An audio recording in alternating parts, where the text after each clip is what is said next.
¿Cómo luchar cuando las circunstancias nos golpean y no sabemos qué hacer? ¿Qué hacer con las injusticias en la vida? ¿Qué hacer con nuestro sufrimiento? ¿Qué hacer cuando no comprendemos nada de lo que está sucediendo? ¿Qué hacer incluso cuando durante mucho tiempo, muchos años, no nos sentimos vacíos, pero sí hay muchas cosas que no comprendemos? Y esa situación, esa sensación aparece exactamente igual, a veces tanto en creyentes como en no creyentes. La verdad es que al pensar en veros y estar aquí, inmediatamente el Señor me llevó al libro de los Hechos, al capítulo 9, en una historia de la que nunca escuché ninguna predicación. Es más, tengo mi Biblia llena de notas, de cosas que he aprendido del Señor, predicaciones, prácticamente todas las páginas y todos los pasajes tienen alguna nota. Y justo estos 4 versículos que el Señor me llevó no tenía absolutamente nada. Nunca ni siquiera había pensado en esa historia, que la había leído muchas veces. Es como si sintiera el Señor: Jaime, esta historia es para ti y para todos tus hermanos. Hechos capítulo 9 y versículo 32.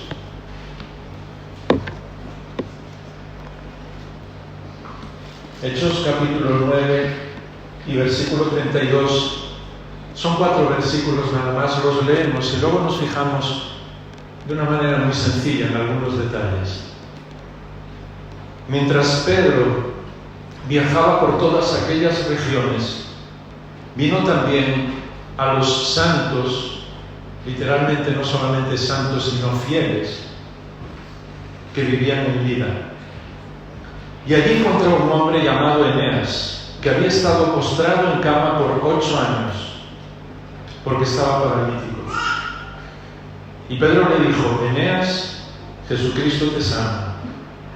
Levántate y haz tu cama. Y al instante se levantó. Y todos los que vivían en Lida y en Sarón lo vieron y se convirtieron al Señor. Una historia muy sencilla, algo que puede incluso pasar inadvertido para nosotros. Pero fíjate en los detalles. Pedro viajaba por todas aquellas regiones y fue a visitar a los fieles que vivían en Lida. Y entre los fieles que vivían en Lida había un hombre, Eneas, que llevaba 8 años postrado.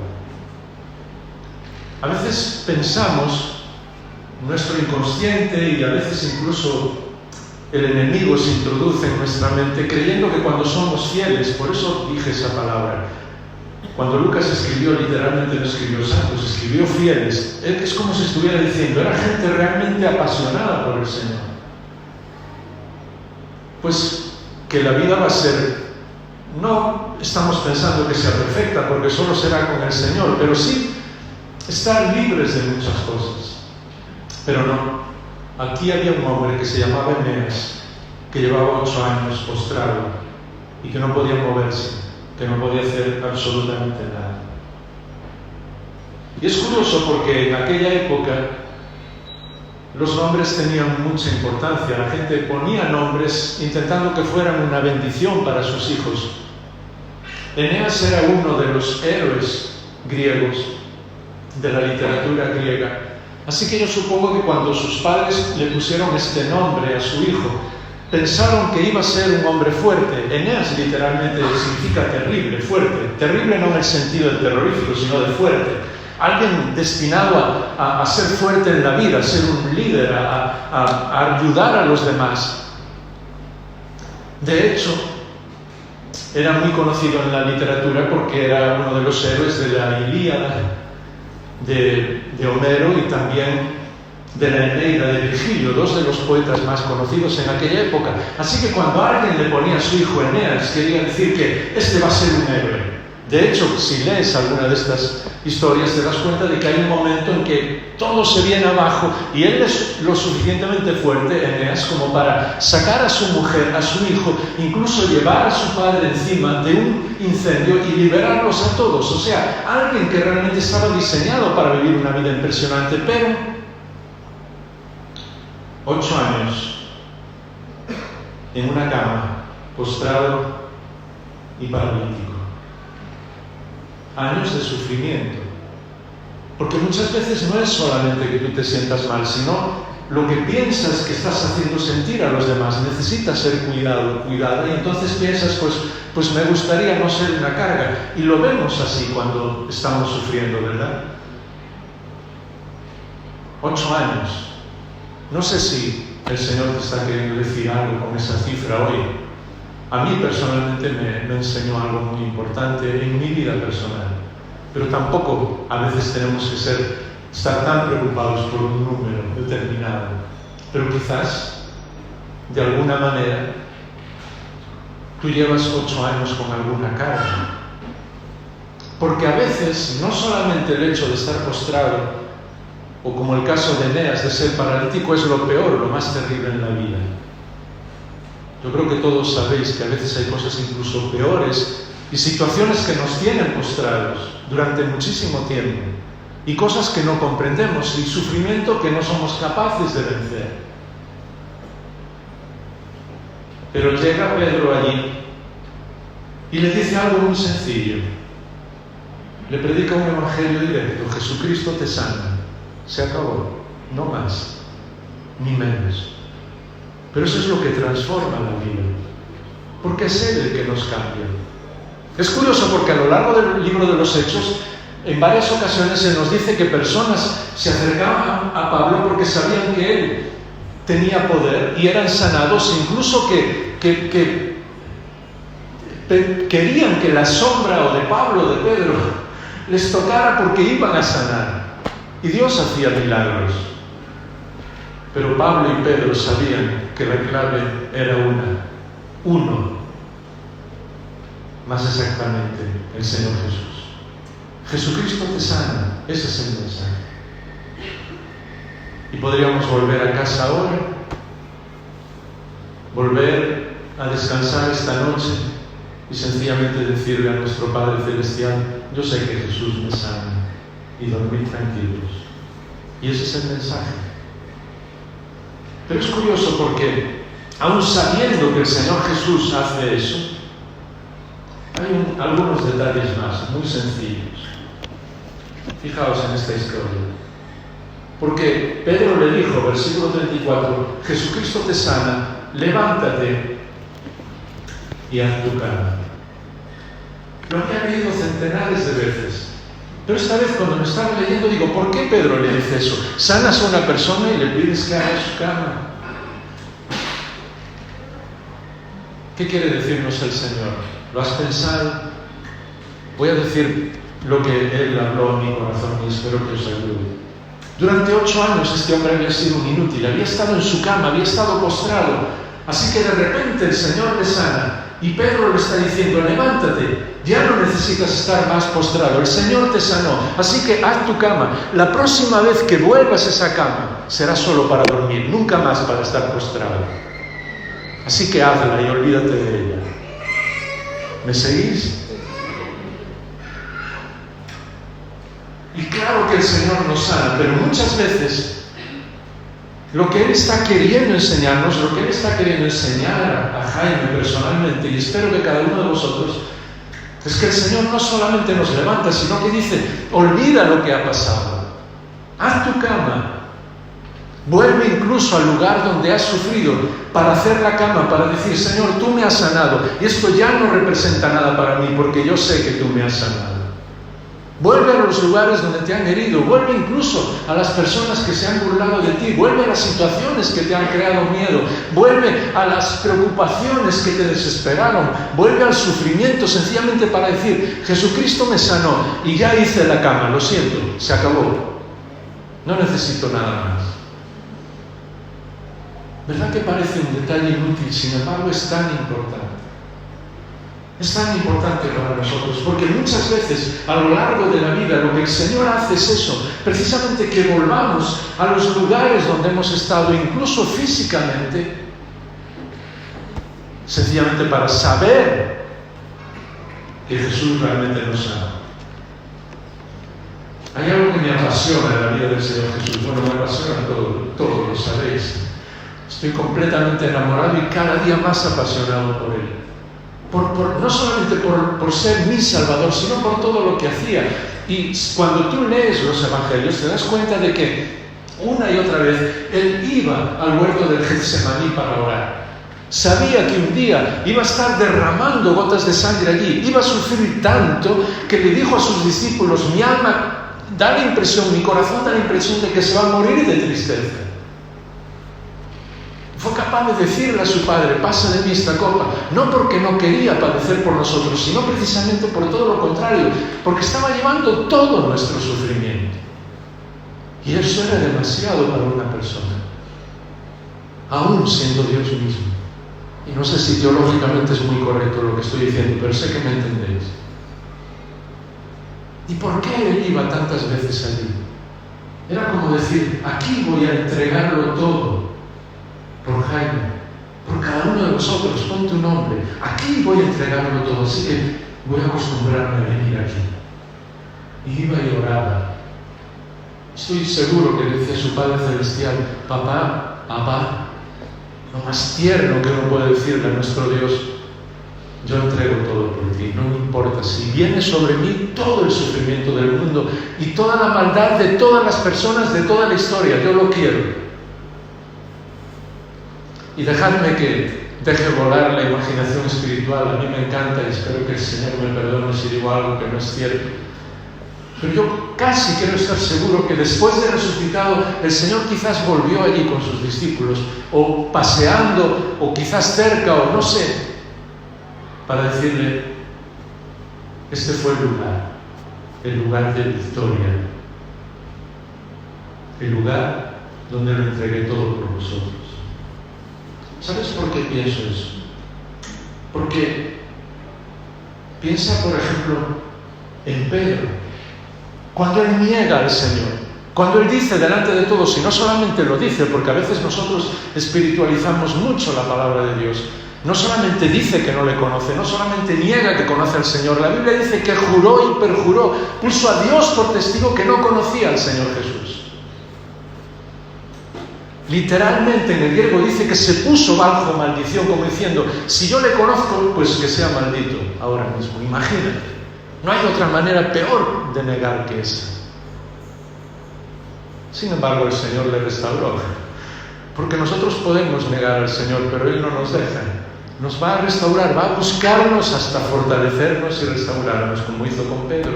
Amén.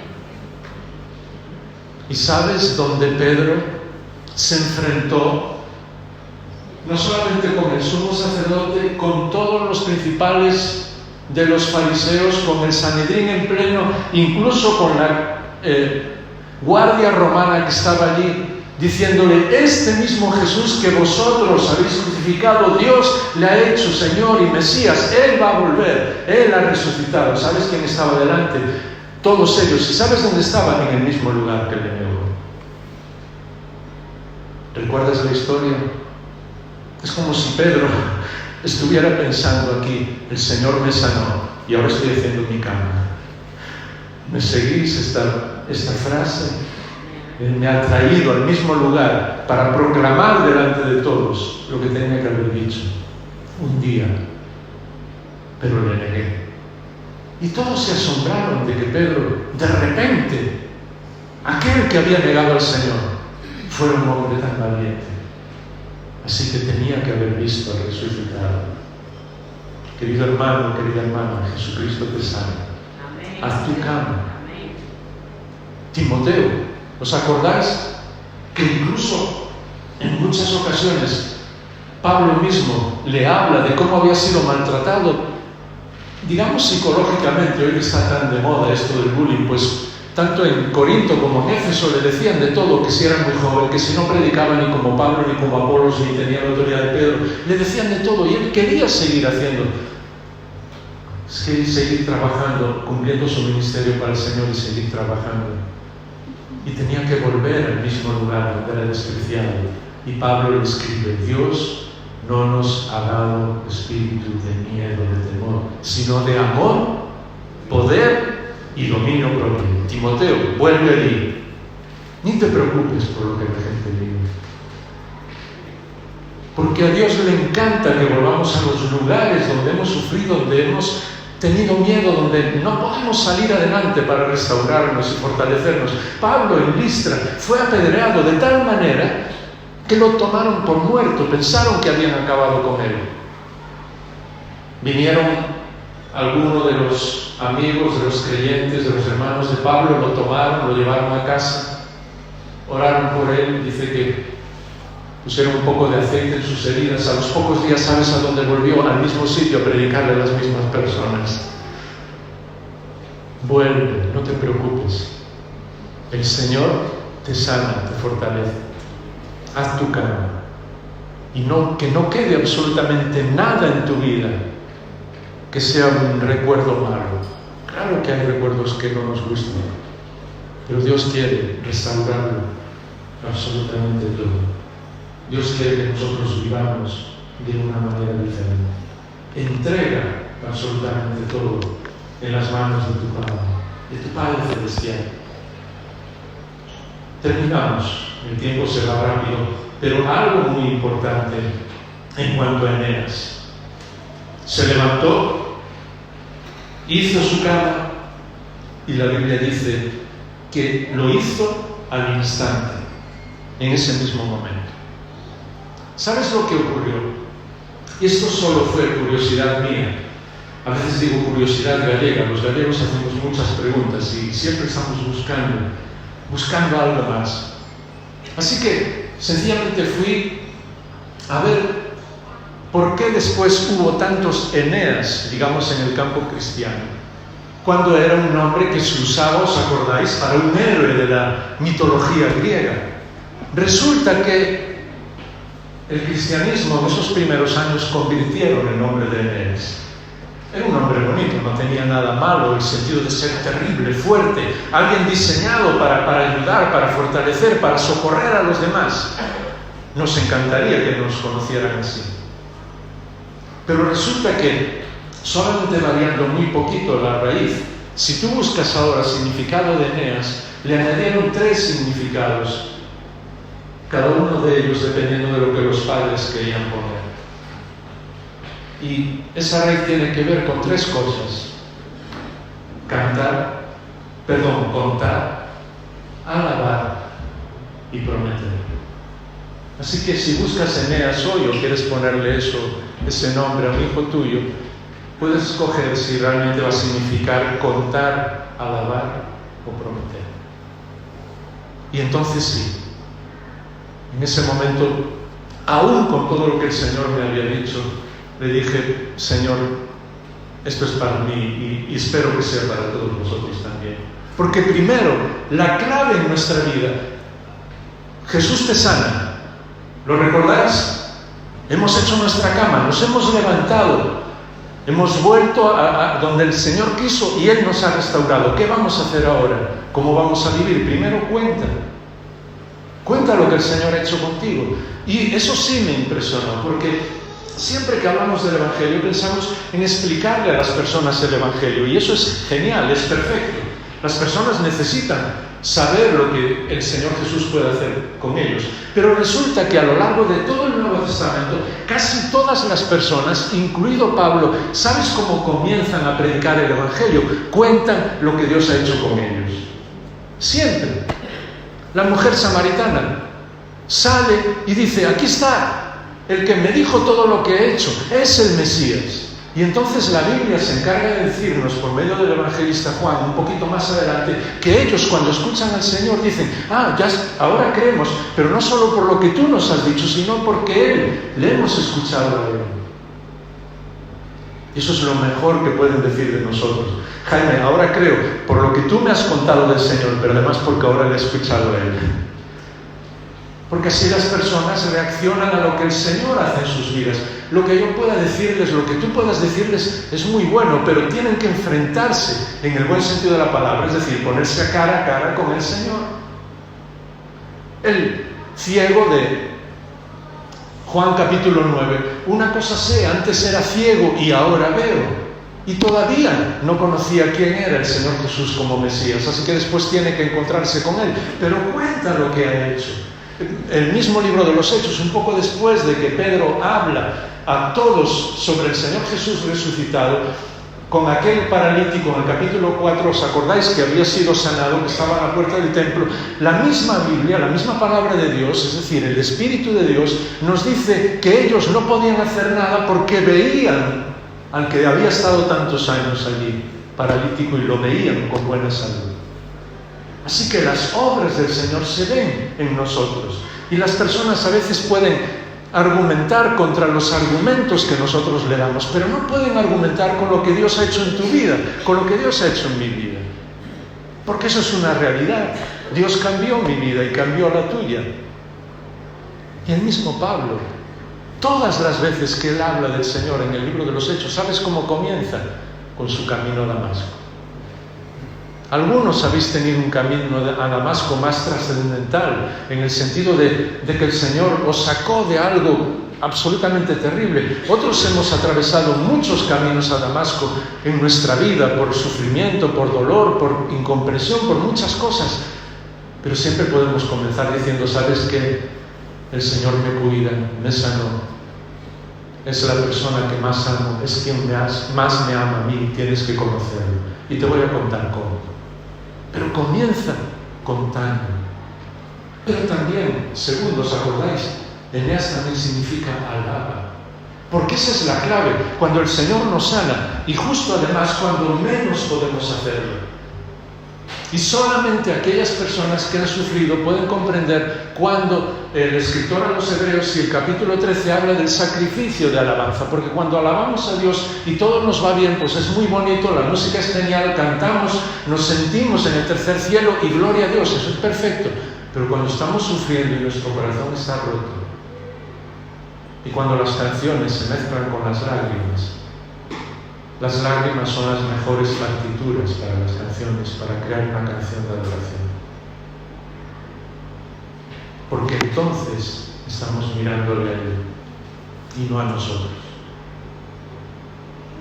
Incluso consciente o inconscientemente le estamos diciendo al Señor, estoy cantando solamente por ti, porque parece una locura.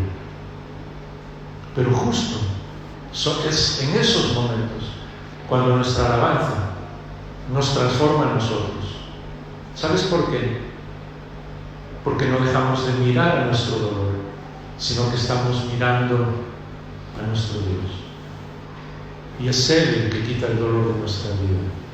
Aunque aparentemente sigamos sufriendo, dejamos de mirar a nosotros mismos, miramos a Él, y entonces Él transforma nuestra vida. Y por último, porque el tiempo se va muy rápido, Eneas también significa promete. Claro, a veces nosotros prometemos muchas cosas y no las cumplimos, pero el Señor está para ayudarnos a cumplir nuestras promesas. Así que lo que Él está diciendo ahora mismo es, no solamente tienes que contar lo que yo he hecho por ti, no solamente tienes que verme en todos los momentos, porque yo te voy a ayudar, te voy a sostener, no voy a abandonarte nunca. Necesitas comprometerte. Y prometer normalmente lo hacemos sí con el corazón, pero también con nuestra mente. Es decir, pues no voy a permitir que absolutamente nada en mi mente tenga más valor que Dios mismo. Por eso la Biblia nos habla de tener la mente de Cristo, porque Él sí lo llena todo, no solamente nuestro corazón, nuestra mente.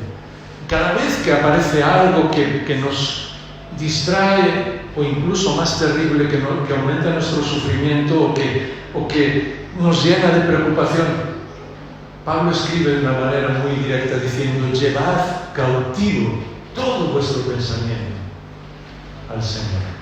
O sea, toma esos pensamientos, mételos en una cárcel, déjalos allá y abandónalos, porque el Señor te va a ayudar.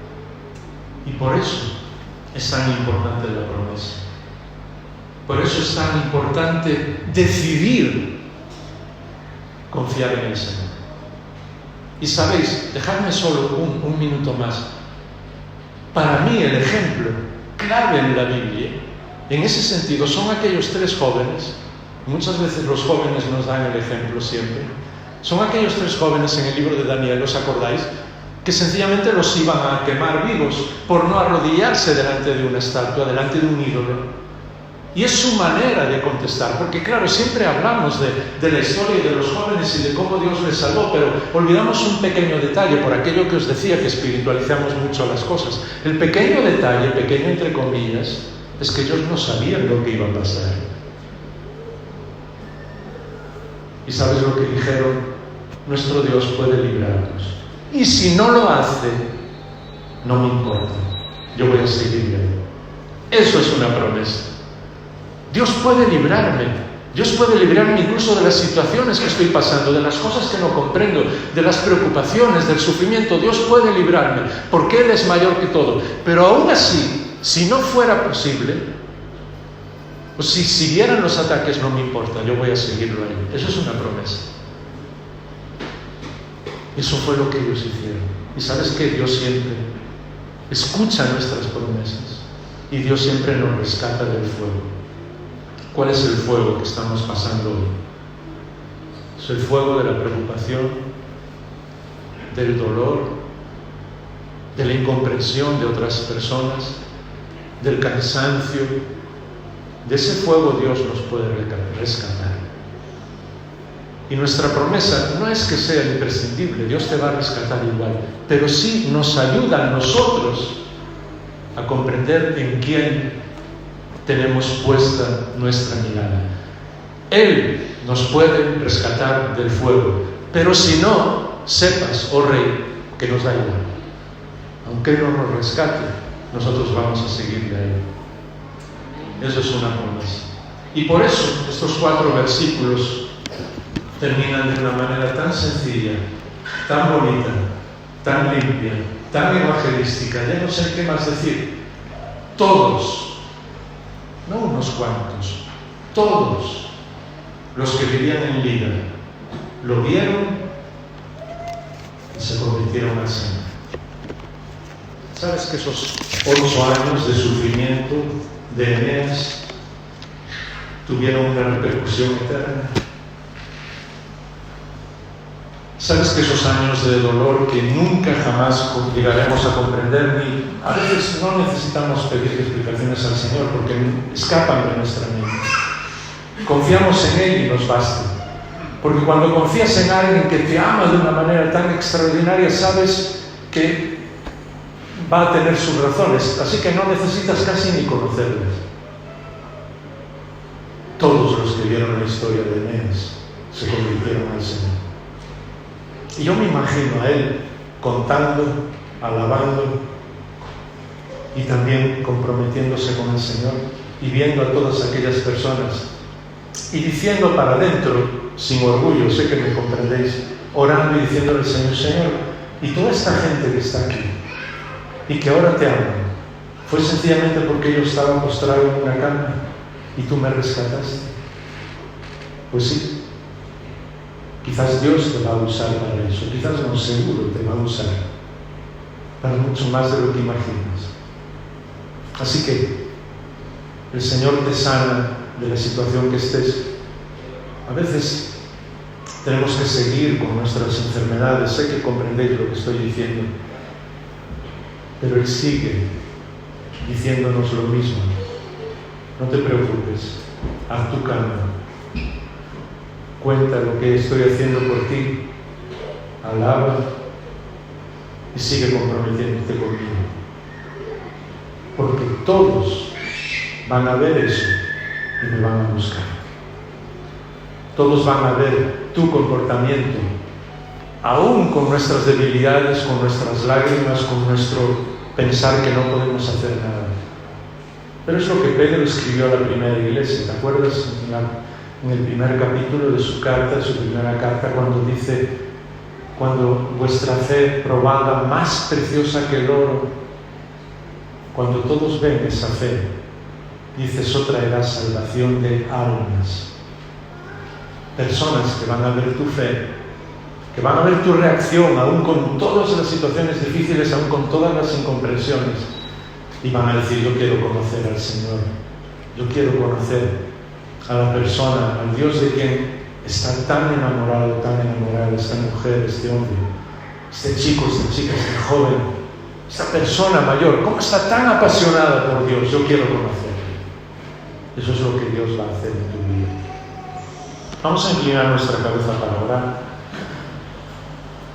Padre que estás en los cielos, en muchas circunstancias diferentes y situaciones diferentes, nosotros todos somos como Eneas aquí. Quizás para algunos la situación es más extrema, el dolor es más extremo, el cansancio, las circunstancias son más difíciles. Pero todos necesitamos que el Señor Jesús ponga su mano sobre nosotros, y yo el primero. Y es lo que el Señor Jesús hace. Danos fuerzas para hacer nuestra cama, para incluso uses las circunstancias para restaurar todas aquellas cosas que nosotros ni sabemos ni imaginamos, pero sí sabemos que tú eres el Dios de la restauración, así que no quieres que ninguno de tus hijos permanezca siempre en el sufrimiento desamparado. Tú nunca quieres desampararnos. Que tu Espíritu nos llene de poder para contar lo que tú haces por nosotros, para mirarte cara a cara y adorarte, y para comprometernos día a día contigo, porque así este mundo será diferente y las personas te conocerán a ti, y no hay nada mejor que pueda ocurrir en nuestra vida que saber que otras personas pueden llegar a conocerte a ti como te conocemos nosotros. Lo pedimos con todo nuestro corazón. Gracias por restaurar nuestra vida. En el nombre del Señor Jesús.